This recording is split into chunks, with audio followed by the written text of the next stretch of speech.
Hello students, how are you? Students, we'll start your 11th class with the atomic structure chapter. Okay. Class, you would be aware of the atomic structure. Okay. So many different models of atom were given. Okay. ऐसे हमने lower classes में भी इसके बारे में काफ़ी पढ़ा है. ठीक है, लेकिन वो अब हम डिटेल्ड नॉलेज इसमें 11th क्लास में लेंगे. So many different models were given regarding the atomic structure, and first of all, first model was given by J.J. Thomson. Okay, and this is known as J.J. Thomson atomic model. Okay, class. So actually, what was that model, J.J. Thomson? J.J. Thomson ने क्या कहा था? J.J. Thomson ने कहा था कि actually the atom is a spherical body. Atom is a spherical body, number one point. And they said the whole atom is a spherical body and it is having positive charge. I mean उस पूरे atom के ऊपर जो positive charge है it is uniformly distributed. Okay class, so इनके दो तीन point थे. एक तो ये पूरा का पूरा एटम जो है it is a spherical body.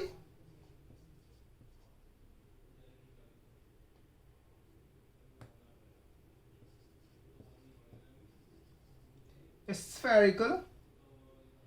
So atom is spherical, number one point. Okay, and in which positive charge is uniformly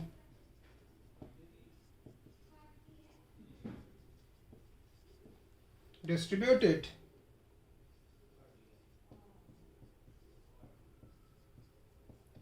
So it was the first point. Actually ये जो जे थॉमसन ने मॉडल दिया था ये this model is not correct, it is wrong, but फिर भी इनको इस मॉडल के ऊपर नोबेल प्राइज़ मिला था. बहुत ही एस्टॉनिशिंग फैक्ट है, but they got the Nobel prize for giving this J Thomson atomic model. Why got the Nobel prize अगर इनका मॉडल गलत था? The thing is initiate. कोई चीज़ अगर कोई इनिशिएट करे it is I mean the biggest discovery. Initiate करने के बाद so many different theories would be given. The main thing is initiate करना.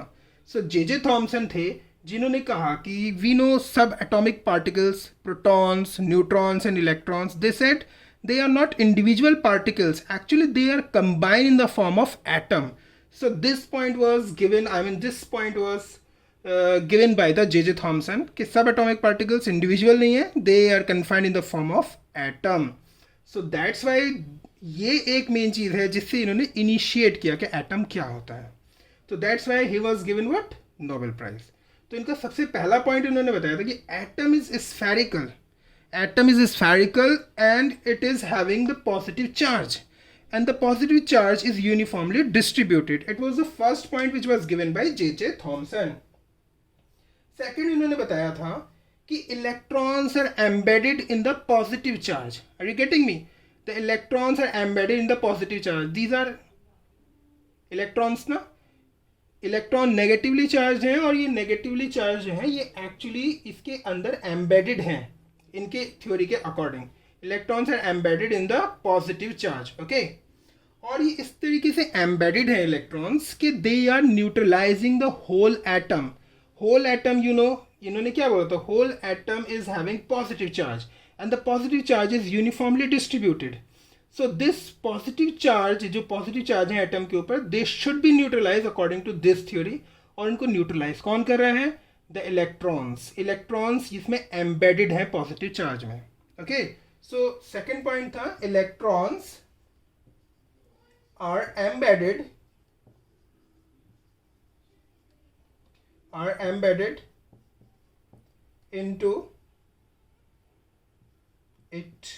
it means positive charge to neutralize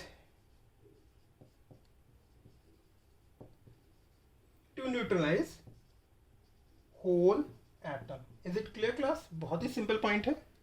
अब द थिंग इज ये इलेक्ट्रॉन एम्बेडेड कैसा है? अब ये लोगों को बताने के लिए, क्योंकि एक ले मैन की लैंग्वेज में इसे सही से बताने के लिए कि एटॉमिक स्ट्रक्चर है कैसा, उन्होंने कहा कि एक्चुअली ऐसे हैं जैसे कि वाटरमेलन होता है ना. You have already seen watermelon.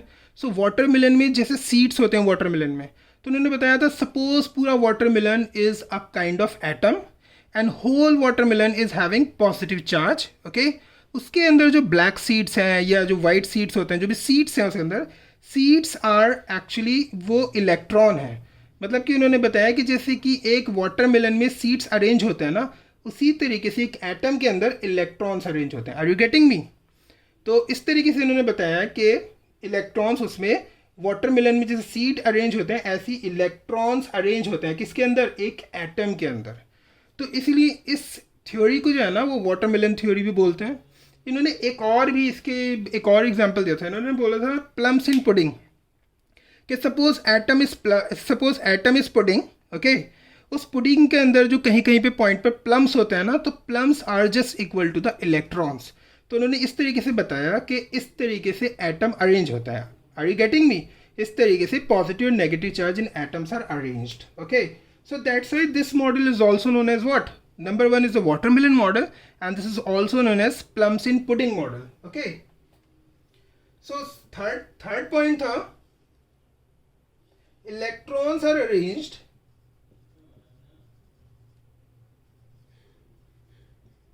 as plums in pudding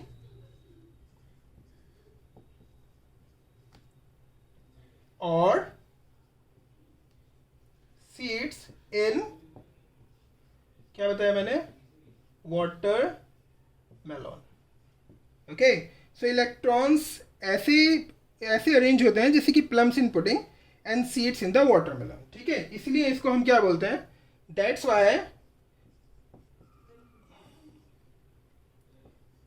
it is also known as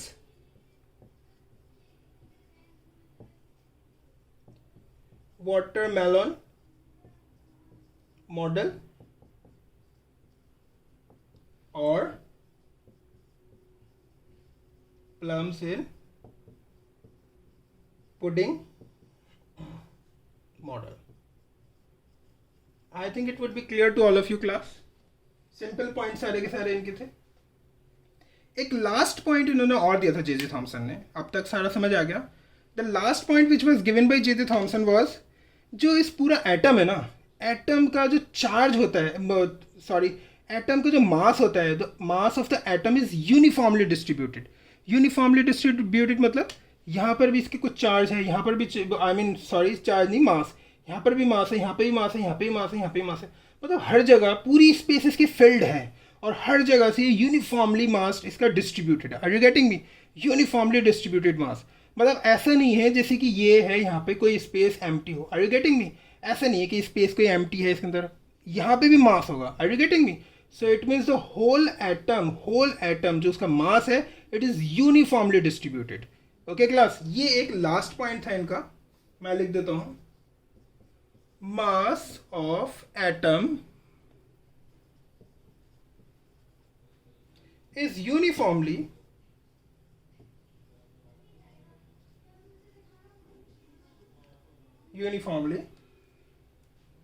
distributed।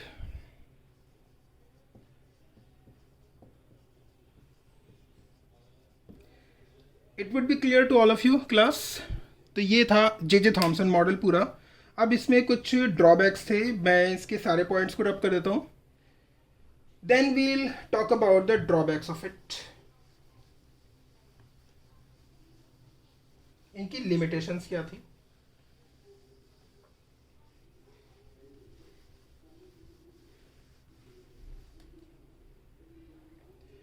Class listen, limitations।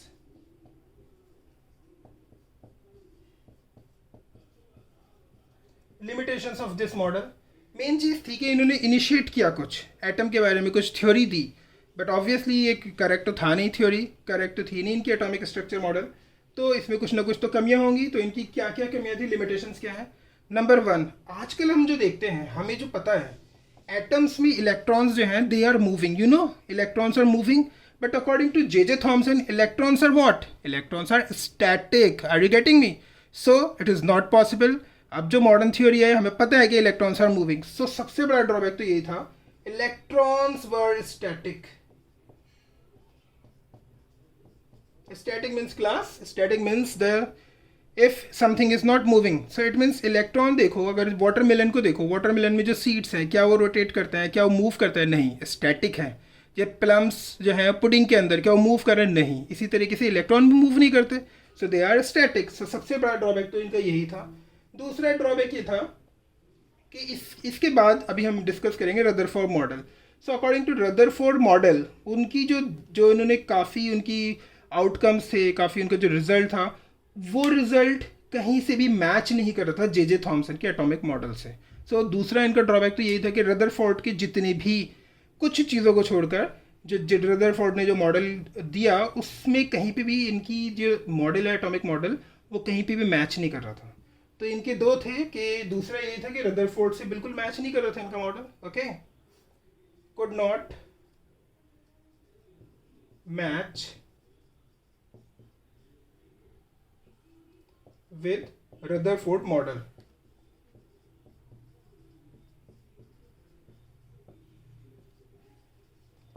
Okay, these were some limitations of J.J. Thomson's atomic model. So class, now we'll talk about the Rutherford model.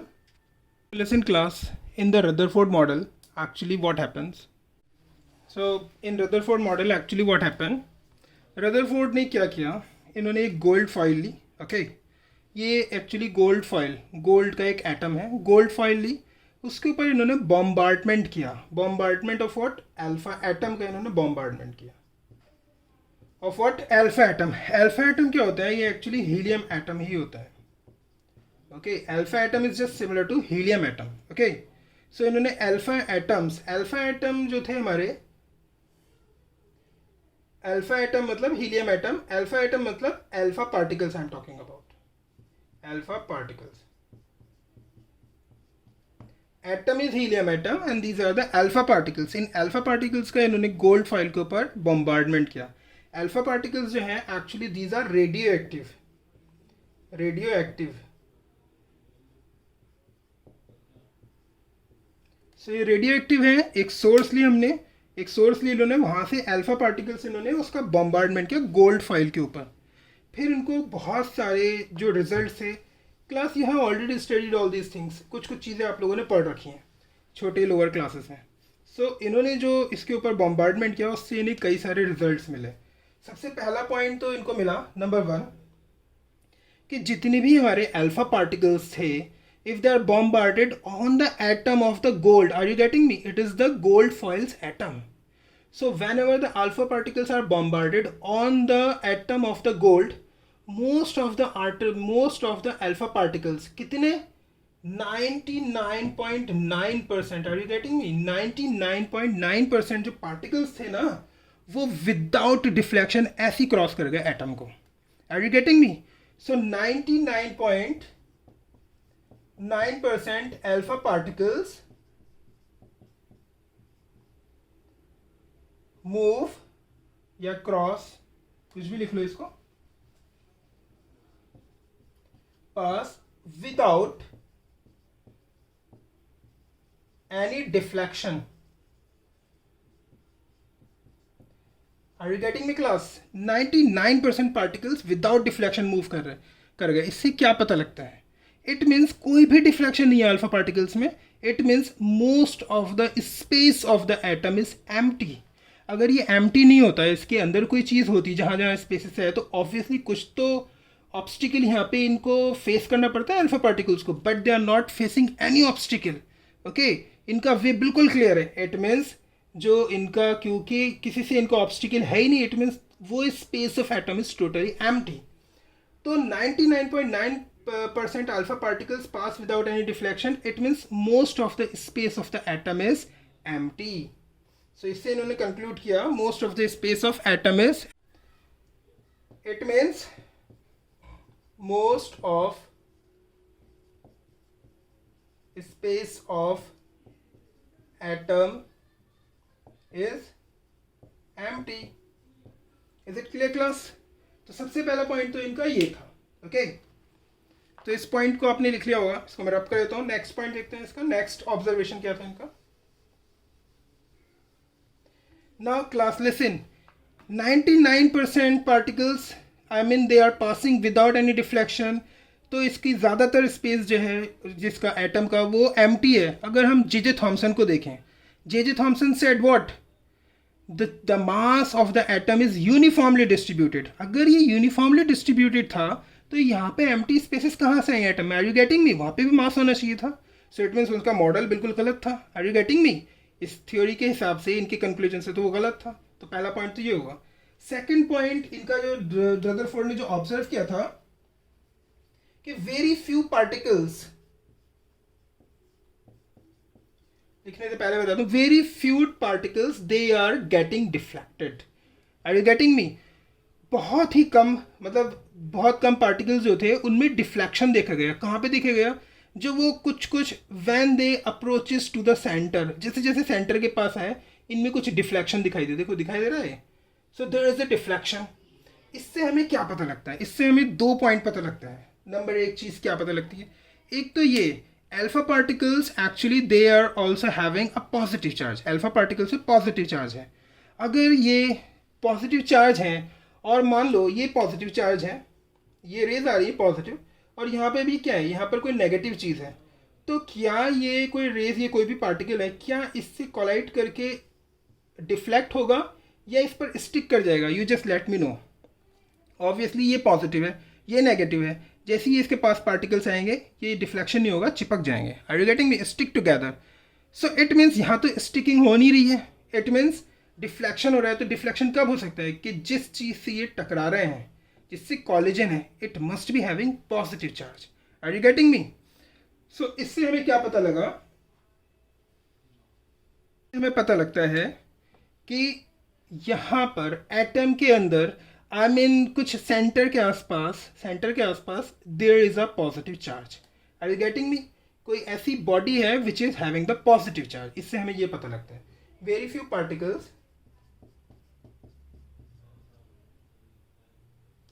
Particles were deflected. Okay, it means there is positive charge in atom. Are you getting me? There is a positive charge in atom. Okay, because alpha particles are also having positive charge. So ये था इनका second point Rutherford का। Third last point जो था इनका, Rutherford ने जो observe किया ऑब्जर्वेशन का, it was very few particles get deflected, not deflection, they are returning back। ये पार्टिकल गया सेंटर में, जैसे एक पार्टिकल जाता है, अल्फा पार्टिकल्स सेंटर में जाते ही ये रिटर्न बैक, कितने एंगल पे? 180 डिग्री पर ये रिटर्न हो जाता है। Are you getting me? So 180 degree पे एक पार्टिकल पूरा रिटर्न हो रहा है। इससे क्या पता लगता है? इससे पता लगता है यू नो अल्फा पार्टिकल्स जो हैं they are very heavy particles। Alpha particle actually heavy particle है।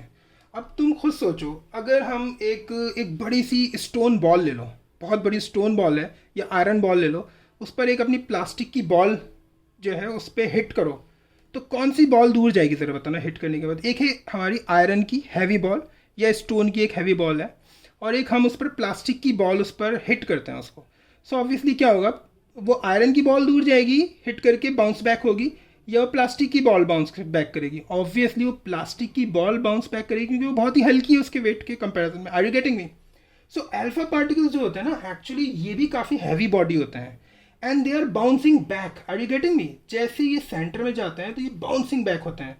इससे क्या पता लगता है? बाउंसिंग बैक तो होना ही है, क्योंकि alpha particles are having positive charge, and we have already prove that the central small body is also having the positive charge. So very few particles are bouncing back। इससे पता लगता है कि अल्फा पार्टिकल हैवी होने की वजह से ये जो बॉडी है जो सेंटर में है इसके न्यूक्लियस के, वो भी एक काफ़ी हैवी बॉडी है। ओके, सेंटर में एक जो बॉडी है वो काफ़ी हैवी बॉडी है। Number 1 point. नंबर 2 पॉइंट, क्योंकि very few particles are bouncing back, it means जो बॉडी है ना वो बहुत छोटी है, स्मॉल बॉडी है। Small body at the centre, heavy and having positive charge. ये सारे पॉइंट हमें इससे पता लगता है। Are you getting me? जो मैंने पॉइंट बताया। सो इन्होंने बताया कितने, मतलब इतने हैं कि इनमें अगर हमने 20,000 अल्फा पार्टिकल्स अगर हम इस पर डालते हैं तो सिर्फ एक ऐसा होता है, one particle, one alpha particle ही जो होता है वो बाउंस बैक करता है. मतलब 1 in 20,000 alpha particles bounce back करता है. इसका मतलब बहुत ही कम पार्टिकल बाउंस बैक करते हैं. इससे पता लगता है कि बहुत ही छोटी बॉडी है which is eight the centre, क्योंकि सेंटर से ही बाउंस बैक करता है. सो थर्ड पॉइंट क्या था इनका? Very few particles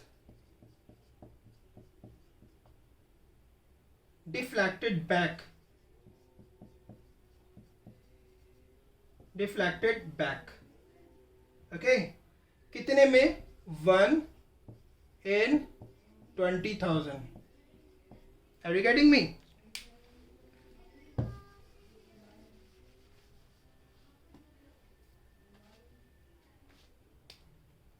So because alpha particle is heavy and they are deflecting back, it means जो बॉडी है हमारी, जो स्मॉल बॉडी है जो इसके बीच में सेंटर में है, it is also the body in the centre of atom is also heavy, class समझ आया आपके क्या बोला मैंने? It is also heavy. ये नोट डाउन कर लेना आप. ओके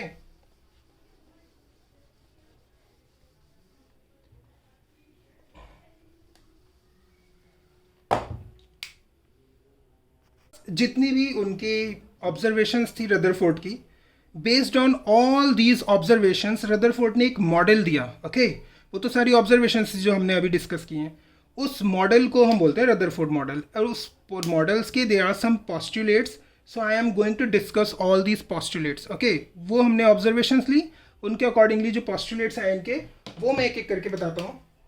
नंबर 1 इन्होंने बताया, सबसे पहले बताया देयर इज small body,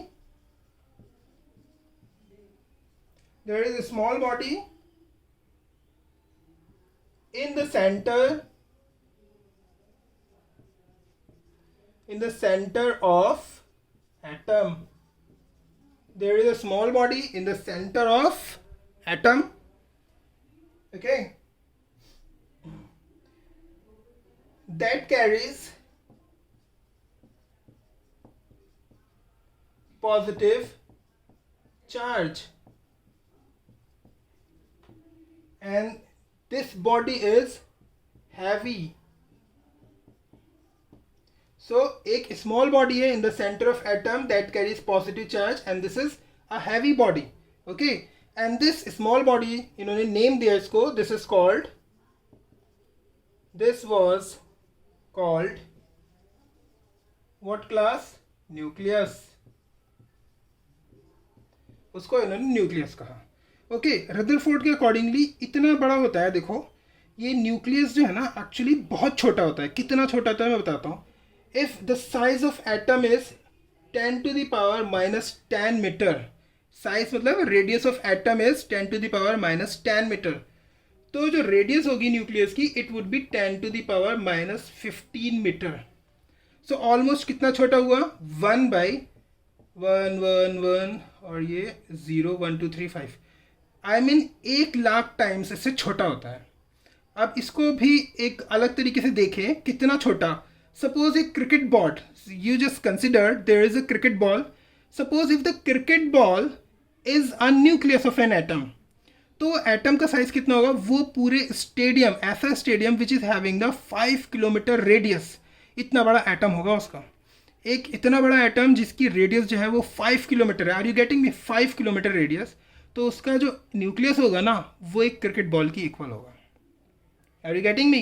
मतलब ऐसे समझ लो, एक क्रिकेट बॉल अगर किसी का न्यूक्लियस है एटम का, ओके, तो पूरा स्टेडियम जो है ना वो पूरा का पूरा एटम होगा. Are you getting me? एक स्टेडियम एटम होगा तो उसका न्यूक्लियस सिर्फ एक क्रिकेट बॉल के इक्वल होगा. इतना छोटा न्यूक्लियस होता है. Are you getting me class?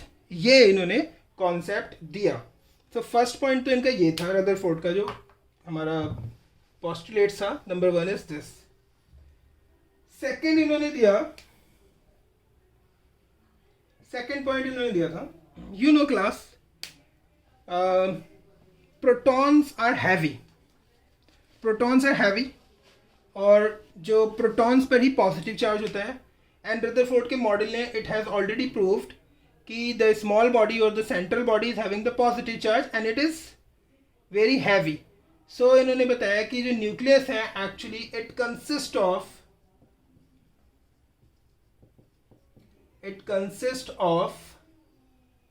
Protons and neutrons. ये भी इन्होंने बताया था. Second postulate is the nucleus consist of protons and neutrons. क्यों कहा इन्होंने?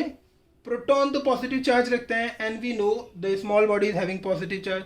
न्यूट्रॉन्स एक हैवी बॉडी होती है, इसलिए हैवी पोर्शन जो है जो एटम का, it should be centred in the centre, it should be concentrated in the centre. So that's why इन्होंने बताया कि nucleus is consisting of protons and neutrons. Is it clear class? अब इनका third point जो था, इनका third point था protons पे तो पॉजिटिव चार्ज हो गया, ये बताया इन्होंने, this is positive. Okay, and जो इलेक्ट्रॉन्स हैं, अब इलेक्ट्रॉन्स की पोजीशन रदरफोर्ड ने बताई. एक्चुअली इलेक्ट्रॉन्स सराउंड करते हैं the positive charge of the nucleus, nucleus को सराउंड करते हैं एट इलेक्ट्रॉन्स. ये इनका third point. Okay, so third point था इलेक्ट्रॉन्स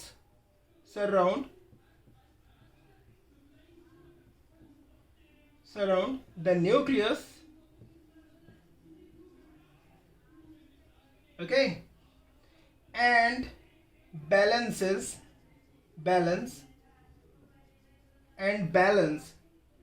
the positive, balance कह लो या neutralize बोल लो. okay, balance the positive charge of nucleus. I think it would be clear to all of you. इन्होंने बताया कि एक सेंटर में स्मॉल बॉडी होती है जो कि हैवी होती है, it is having positive charge. Okay, and the heavy and this small body is called as nucleus. It consist of protons and neutrons and the nucleus is surrounded by electrons. Okay, and electrons जो होते हैं they actually balance the positive charge of nucleus. Are you getting me? The positive charge of nucleus को ये balance और neutralize करता है. So fourth point of Rutherford model is electrons जो थे, जैसे कि थॉमसन ने क्या बताया था, इलेक्ट्रॉन्स एक तरीके से स्टैटिक थे. So according to Rutherford electrons were not static,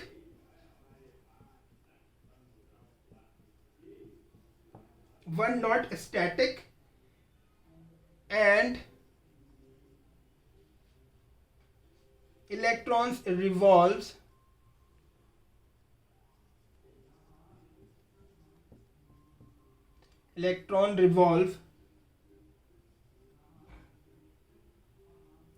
around nucleus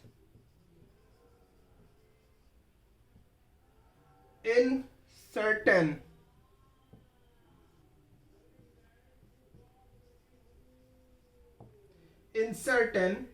circular paths.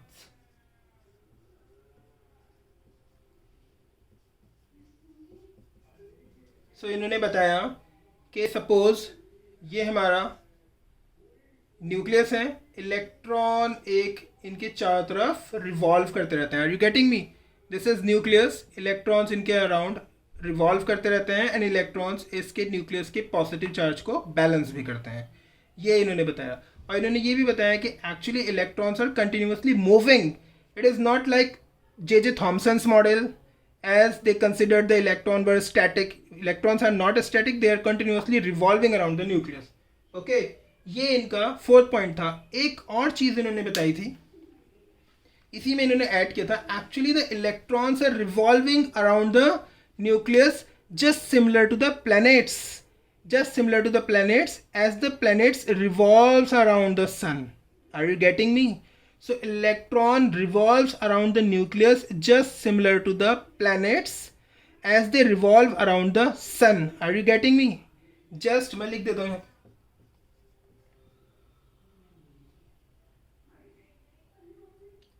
similar to planets,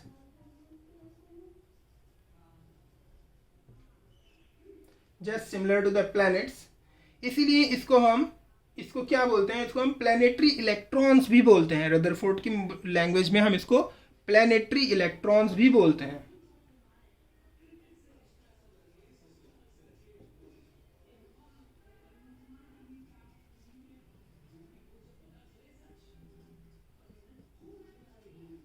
These are also known as planetary electrons. Okay class, everything would be clear I think.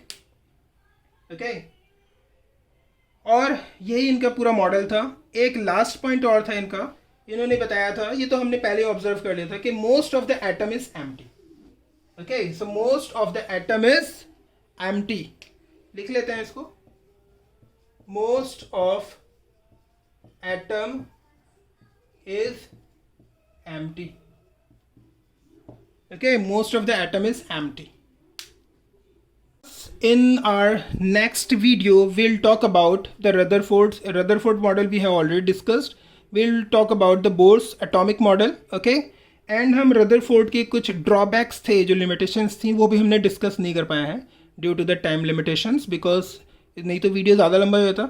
So we'll discuss regarding the drawbacks of the Rutherford and the Bohr's atomic model in our next video. So उस next video हम कल देखते हैं उसका, okay? So if you like the video, please press the like button here. Okay, so bye, have a nice day ahead.